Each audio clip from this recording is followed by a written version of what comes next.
Alright, given the potential field V is equal to 2x squared y minus 5c, find the electric field intensity E at point negative 4, 3, 6.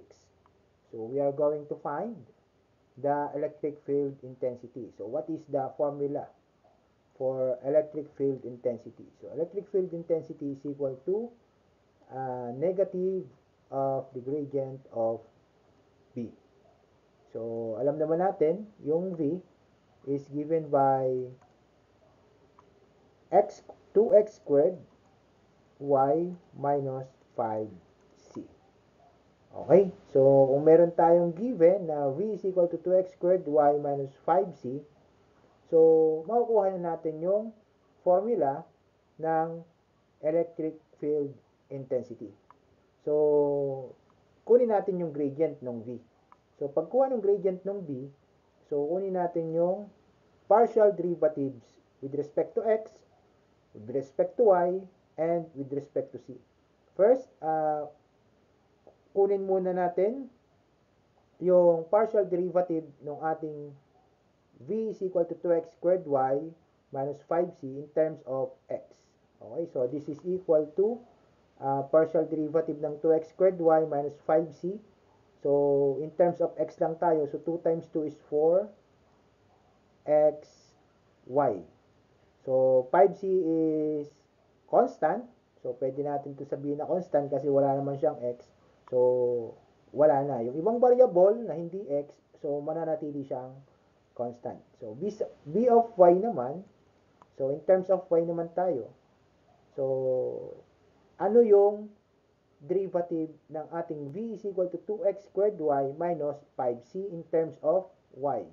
So, ibang variable mananatiling constant. So, yung y lang ang ating derivative. So, this is simply 2x squared. And then, v of z.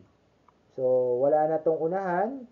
Wala na yung unahan natin. Wala na yung unahan natin. So, negative 5c na lang. So, derivative ng negative 5c is just negative 5. Okay? So, negative 5. So, makukuha na natin yung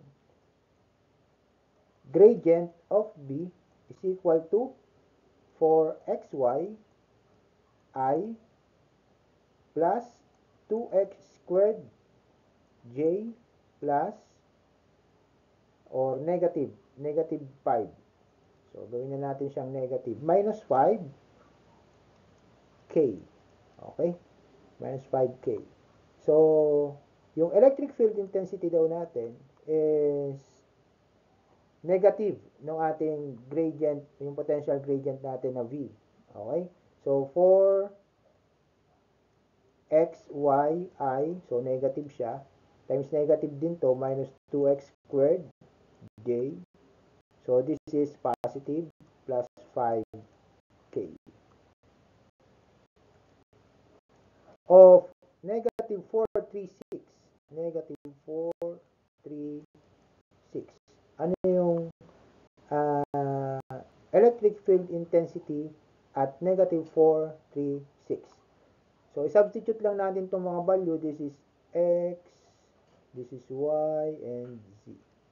Okay, so x is equal to negative 4, y is equal to 3, and z is equal to 6. So, negative 4 times x is negative 4 times y is 3 tapos I minus 2 times x is negative 4 squared j plus 5k. So, negative 4 times negative 4, 16 times 3, 48 I minus 4 squared is 16 times negative 2, 32 j plus 5k. Wala na tayong multiplier doon ng z. 5k na agad. So, electric field intensity at the point negative 4, 3, 6 is equal to 48i minus 32j plus 5k. So, what is its magnitude? We are going to find its magnitude. So 48 squared. So negative 32 squared plus, so yung negative 32, since squared lang, i-square din naman natin, huwag na natin sulat yung negative, plus 5 squared. So this is simply 57.9